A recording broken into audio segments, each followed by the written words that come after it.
This is ABTV, Animal Bites Television. For animal lovers, by animal lovers. Let's say that you want to get a pet snake. Well, this happens to be a lavender albino reticulated python. I'm going to be honest with you, I certainly wouldn't say that this would be a first pet snake for you by any means. Although reticulated pythons, as you can see, can be amazing animals and oftentimes are portrayed as monsters or killers, and they are far from that. The truth is, I'm going to talk about entry-level pet snakes. So if you want to get your first or second snake, we're going to talk about the best options for you. My name is Brian Barczyk. I'm no zoologist, just a guy with a passion for animals. And that passion often takes me on animal adventures around the world.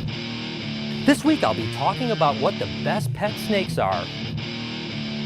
You're watching Snake Bites. Of course, whenever anyone asks what's a great pet snake, most people are going to answer ball pythons and corn snakes, which I totally agree, but I don't want to start this show about that. I'm going to talk about them later in the show. I'm going to give you guys a couple other options and give you kind of the pros and cons to them. Like, for instance, hognose snakes, in particular Western hognose snakes, because Western hognose are typically rodent feeders, whereas the Eastern hognose, although some will switch over to rodents, most of them want frogs. And let's face it, if you want a pet snake, it's pretty hard to keep feeding them frogs, right? Well, Western hognose snakes, as you can see, are really cool animals. They've got so much personality, and of course they've got that little pug nose that makes them really cute. They don't get much larger than this. This is an adult female. Now again, they can get quite a bit larger if you really have old ones that have been fed a lot. They're really great handlers. Now, they're not constrictors, which is interesting. So when you're handling them, they're not gripping onto you like a constrictor snake, but again, they have amazing personalities. They typically are really aggressive feeders, and they will typically never bite. I've been working with hognose for probably 15 years, and the only time I've ever been bit by one is when they think I'm food. Now, here's the downside to Western hognose snakes, and you can see sometimes they'll do that bluff strike, but they actually do it with their mouth closed, just like that one just did. But the downside is that some people do have a reaction to their saliva. As a matter of fact, some people even think that these are rear-fanged venomous snakes, which may be the case because really venom is just an advanced saliva. These guys don't have a delivery system for their venom or saliva, but if they really chew on you, sometimes it can get in those back teeth. You can get a little bit of a reaction, and some people have even had their whole hand swelled up. Now, typically, I've been bit enough times where I've never had a reaction, and no one here at our shop has had a reaction, but it is something you'll want to consider if you ever think of getting a hognose snake. In particular, if you want a kid to get a hognose snake, we don't want anything to ever happen, but again, they'll only bite typically when they think you're food. So as long as you have them up and they don't think you're food, they're wonderful animals. And what's really cool is that there's a bunch of different paint jobs or color phases too, like things like this silver and black axanthic hognose that's just really gorgeous. And of course there's albinos, and there's a couple different types of albinos. This is like the orange albino, or just the normal albino amelanistic animal, and wow, that's a gorgeous one. And this was really kind of the first mutation when it came to hognose snakes that really kind of pumped hognose to the kind of level of excitement that people have now. And of course, there's actually pattern and color mutations, kind of like this anaconda hognose snake. Now, the anaconda hognose were named anaconda because they have this kind of dotting down their back, much like the green anacondas. Now, this is a codominant mutation that when bred together, you can get a superconda, which is completely patternless. And of course, it's a recessive albino, just like the first animal I showed you. But there's actually a couple different albinos, believe it or not. There's what they call pastel pink albino, which is not the same as the albino. It's more of a pink color, and you can kind of see it right here. And when you breed the pink albino into the normal orange albino, you'll get normal babies, so they're not compatible. So they're kind of a perfect little animal, with the exception of the potential reaction to a bite. They're small, they're placid, they got great personality, there's lots of color phases. I tell you, I love them, and I think they make great pets. Another more unusual pick when it comes to a pet snake is a Kenyan sand boa. Let's say you want a boa, but you don't want something that's going to get 8 or 9 or 10 foot long. A Kenyan sand boa can be a really great option for you. These guys only get about 36 inches long as females, and believe it or not, males typically only stay about 18 inches long. This would be like an adult size for a male, so it's kind of the perfect size. They're really easy to breed. If you ever want to try your hand at breeding, they're live bearers, so you don't have to worry about eggs or incubation or anything like that. They have anywhere from 12 all the way up to 35 babies, which is pretty cool. And they're really gorgeous animals. They're a little bit unusual because they act a little bit different. You can see when they strike sideways just like that. Typically they're pretty docile, but every now and then they can get a little fired up. But typically, if you do handle them quite a bit as a pet, they're gonna really tame out tremendously. And look at that little guy go. He's just fired up. But again, what they do is they always strike that way. And again, just like the hognose snake, there's a bunch of different really colorful mutations in them as well. Like say for instance, aneurystic sand boa is right here. Now this is actually a gravid female. She's really small, but she is loaded up with babies right now. This is about the smallest I would ever breed a Kenyan. Typically I wait till they're quite a bit larger, but you can see that that's a really gorgeous mutation. And there's even things like albinos, or this is a really cool animal here, if I can find it, this is what they call a snow splash Kenyan sand boa. Now the snow is actually an albino and an aneurystic mix, and then the splash is when they have kind of white splashes, almost like a pied looking thing. And there's quite a few other mutations, striped ones, all kinds of different stuff. So if you want a cool little boa, a Kenyan is an awesome idea. Now the only downside to them, of course, is they are sand boas, which means that they burrow in the sand, and that's why their eyes are on the top of their head there. So they're gonna burrow 100% into the sand, and only their eyes are gonna be peeking out, and that way when prey comes up, wham, they're gonna hit the prey. Now the downside is if you want a pet that you're gonna be able to look at a lot, sand boas may not be the best option because they're gonna hide most of the time. But if you can get past that, they're definitely a cool option.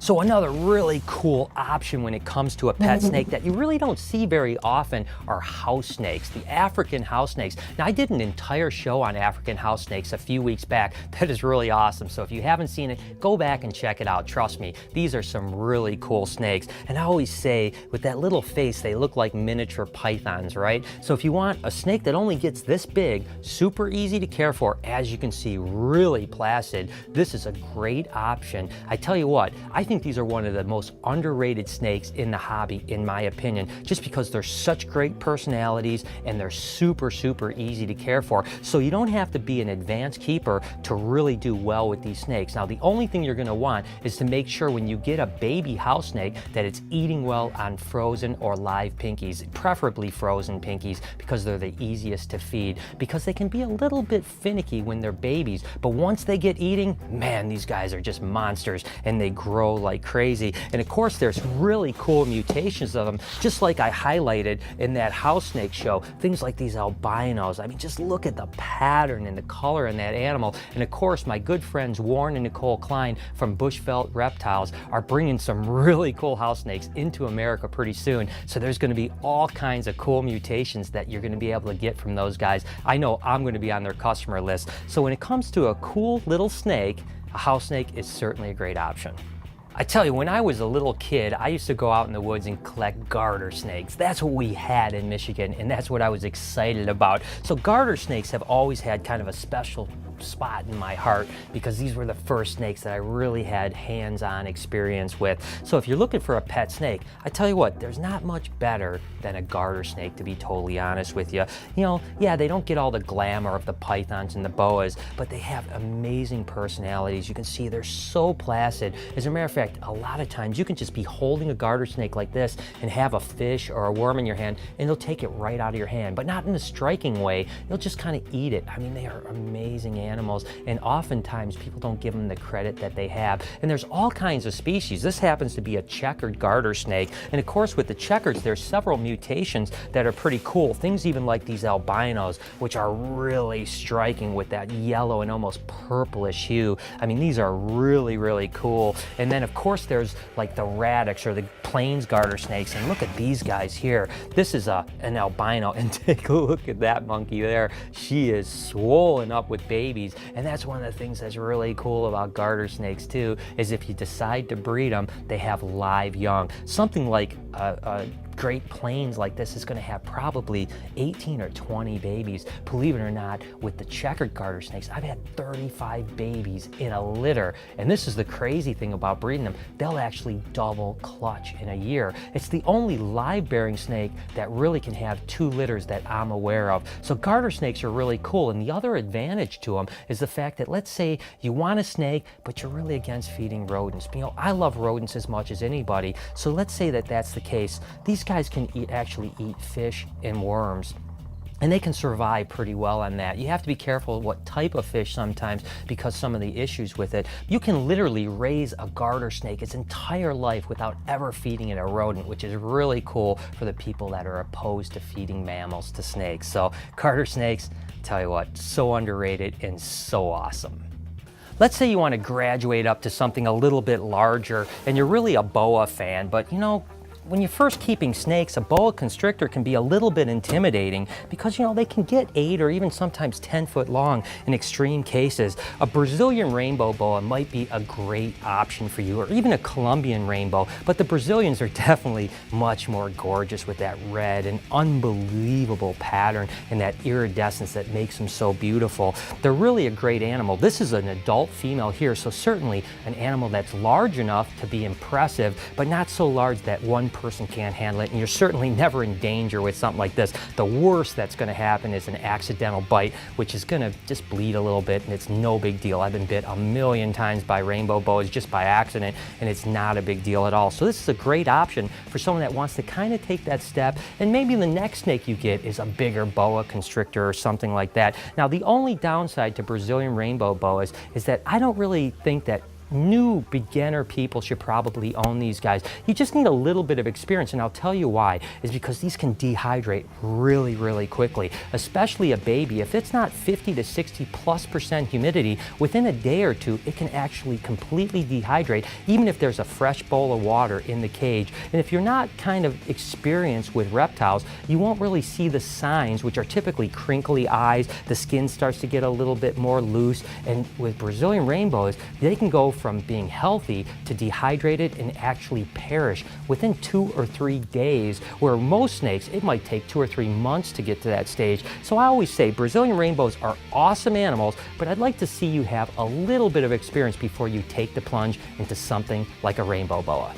All right, say that you're defiant, someone like me that just doesn't listen to people and says, you know what, I'm ready for a boa constrictor right off the bat, which happened to be the second snake I ever owned. And of course, the first snake was a Burmese python. So you kind of get the idea that although I may preach and say, hey guys, start small and something like that, I kind of didn't do it right. But really, to be honest with you, if you do want to take the plunge into a boa constrictor and you don't have a lot of experience, boas aren't really that bad. They're one of the bigger snakes that I think could actually be handled by a novice or a beginner, in all honesty, because as you can see, they're really, really docile. Now, this is only about a slightly over a year-old Sunglow Arabesque boa. An adult is going to probably get, like I said, about 8 to 10 foot long. Now, males will typically only stay about 6 foot and maybe this big around. Females can get quite a bit larger, so they can be a little bit of a handful, but again, they're not really a dangerous animal. So even if you're a beginner, you don't have to worry about like, oh my gosh, I don't know if I'm ready for something like this. Now, I'm not saying that a boa constrictor is for everyone. A lot of times you do want to start smaller and work your way to something like a boa, but I don't know, if you've done your research, and after all, with any snake, the most important thing is to do research prior to getting the animal. And if you're really ready for the responsibility of owning a boa, or any snake for that matter, I think that a boa is actually a pretty good choice. And I tell you, I've been keeping boas since I was 15 years old, and although I'm not the best at breeding them, I think they're amazing animals and certainly make great pets.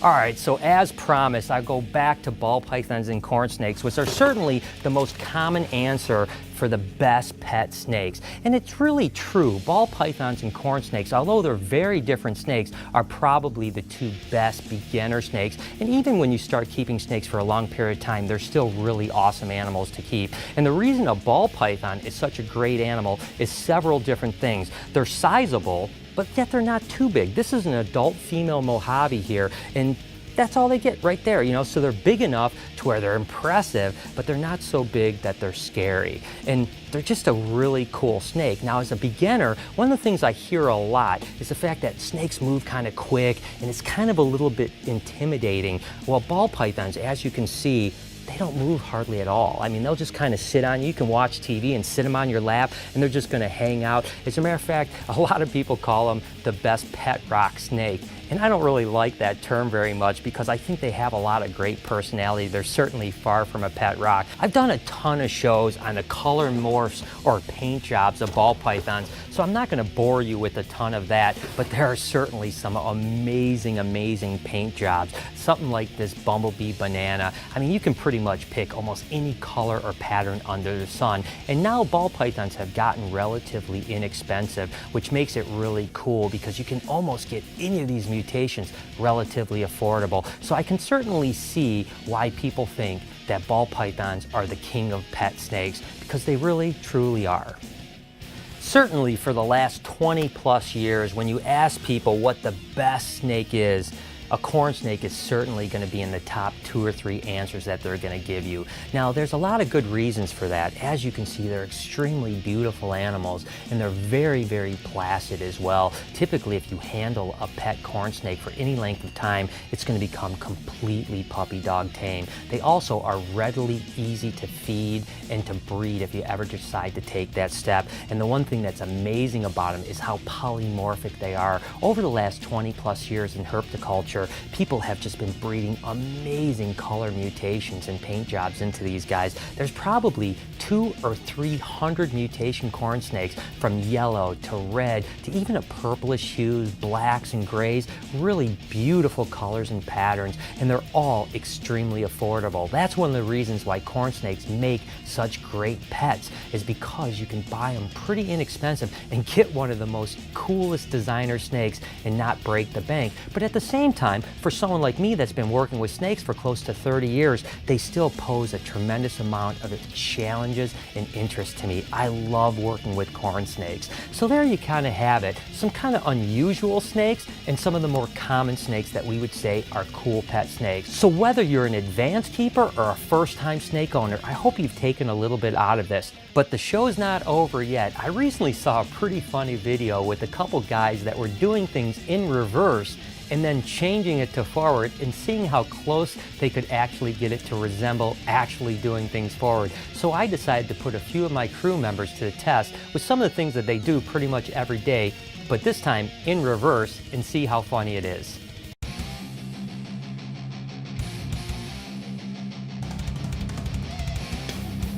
This one seems pretty straightforward, but as you can see, in order to do this backwards, Anthony had to sacrifice himself and go into the dumpster. That way, when he threw the box out, it appeared that Trevor was actually throwing it back into the dumpster when we did it in reverse. This one turned out pretty cool.